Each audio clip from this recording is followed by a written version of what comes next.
હજુ ગયા વર્ષે જ અમેરિકાના ફ્લોરિડા રાજ્યે અનડોક્યુમેન્ટેડ ઇમિગ્રન્ટ્સ પર આકરા નિયંત્રણો મૂકતો એક કાયદો લાગુ કર્યો હતો.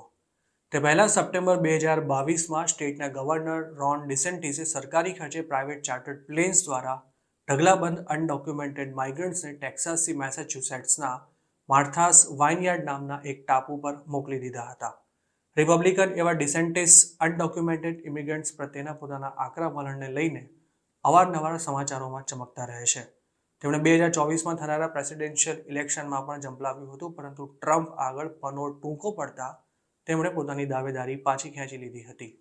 પ્રેસિડેન્શિયલ કેન્ડિડેટ બનવાની રેસમાંથી ફેંકાઈ ગયા બાદ ડિસેન્ટિસ સમાચારોમાંથી પણ ગાયબ થઈ ગયા હતા, પરંતુ તેમણે સપ્ટેમ્બર 2022માં અનડોક્યુમેન્ટેડ માઇગ્રન્ટ સાથે જે કર્યું હતું તેના લીધે તેઓ હવે ફરી ચર્ચામાં આવ્યા છે.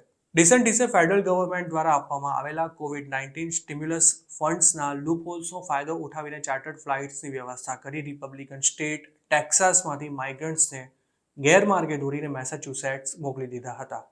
જોકે જે લોકોને ડિસેન્ટિસે તેમની મરજી વિરુદ્ધ ફ્લાઇટમાં બેસાડીને રવાના કરી દીધા હતા તે તમામ માઇગ્રન્ટ્સ હવે વિક્ટિમ વિઝા માટે ક્વોલિફાય થઈ ગયા છે અને અમુકને યુ વિઝા મળી પણ ચૂક્યા છે. મતલબ કે તેમને હવે અમેરિકામાં રહેવાનો તેમજ કામ કરવાનો પરવાનો મળી જશે. ફ્લોરિડાથી પબ્લિશ થતા માયામી હેરાલ્ડ નામના એક અખબારના રિપોર્ટ અનુસાર ડિસેન્ટિસે જે લોકોને ટેક્સાસથી મેસેચ્યુસેટ્સ મોકલ્યા હતા તેમાંથી 49 માઇગ્રન્ટ્સ યુ વિઝા માટે એલિજિબલ થયા હતા. અમેરિકા ક્રાઇમના ભોગ બનેલા અને સરકારને તેની તપાસમાં મદદ કરનારા માઇગ્રન્ટને યુ વિઝા આપતું હોય છે. જોકે આ કેસમાં ફ્લોરિડાની છેતરપિંડીનો ભોગ બનેલા માઇગ્રન્ટ્સને આ વિઝા આપવામાં આવ્યા છે. આ તમામ માઇગ્રન્ટ્સનો આરોપ છે કે તેમને જોબનું ખોટું વચન આપીને ચાર્ટર્ડ ફ્લાઇટ્સમાં બેસાડી ટેક્સાસના સેન એન્ટોનિયોથી મેસેચ્યુસેટ્સ મોકલી દેવામાં આવ્યા હતા. જે ફ્લાઇટ્સમાં તેમને રવાના કરવામાં આવ્યા હતા તે ફ્લોરિડાના ગવર્નર રોન ડિસેન્ટિસના ભેજાની ઉપજ હતી અને તેમાં પોલિટિકલી કનેક્ટેડ એક પ્રાઇવેટ કોન્ટ્રાક્ટર પણ સંડોવાયેલો હતો.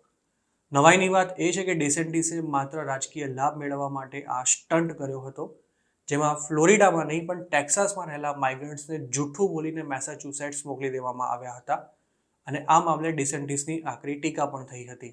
એટલું જ નહીં, જે લોકોને મેસેચ્યુસેટ્સ મોકલવામાં આવ્યા હતા તે તમામ માઇગ્રન્ટ્સે અમેરિકામાં આવ્યા બાદ અસાયલમ ફાઇલ કર્યું હતું અને લીગલી તેમને ડિપોર્ટેશન સામે પ્રોટેક્શન પણ મળ્યું હતું.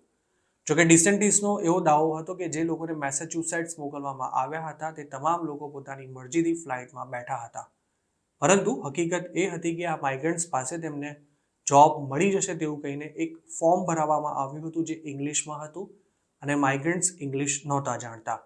આ ફોર્મ ભર્યા બાદ ફ્લાઇટમાં બેસીને મેસેચ્યુસેટ્સ પહોંચ્યા બાદ તમામ માઇગ્રન્ટ્સે પોતાને ગેરમાર્ગે દોરવામાં આવ્યા હોવાની જાણ થઈ હતી. અત્યાર સુધી ટેક્સાસ મેક્સિકો બોર્ડર ક્રોસ કરીને આવેલા હજારો માઇગ્રન્ટ્સને અલગ અલગ ડેમોક્રેટ સ્ટેટ્સમાં મોકલી ચૂક્યું છે, પરંતુ ફ્લોરિડાએ જે કંઈ કર્યું તે અલગ જ હતું અને તેની ટેક્સાસના બેક્સર કાઉન્ટી શેરિફ દ્વારા તપાસ પણ શરૂ કરવામાં આવી હતી. તેમજ અમુક માઇગ્રન્ટ્સે ફ્લોરિડા પર આરોપ મૂકીને ફેડરલ લો સ્યુટ પણ ફાઇલ કર્યા હતા. જે માઇગ્રન્ટ્સને મેસેચ્યુસેટ્સ મોકલવામાં આવ્યા હતા તે તમામ વેનેઝુએલા તેમજ પેરુના હતા. બેક્સર કાઉન્ટી શેરિફ ઝેવિયર્સ સાલ્ઝારે આ તમામ માઇગ્રન્ટ્સ ક્રાઇમના વિક્ટિમ હોવાનું સર્ટિફાઈ કરતા અમુક લોકોને યુ વિઝા મળી પણ ગયા છે અને યુએસ સિટીઝનશિપ એન્ડ ઇમિગ્રેશન સર્વિસીસનું કહેવું છે કે આ માઇગ્રન્ટ્સ આગળ જતા ગ્રીન કાર્ડ પણ મેળવી શકશે. આ મામલે હજુ સુધી ફ્લોરિડાના ગવર્નર દ્વારા કોઈ પણ પ્રતિક્રિયા આપવામાં નથી આવી.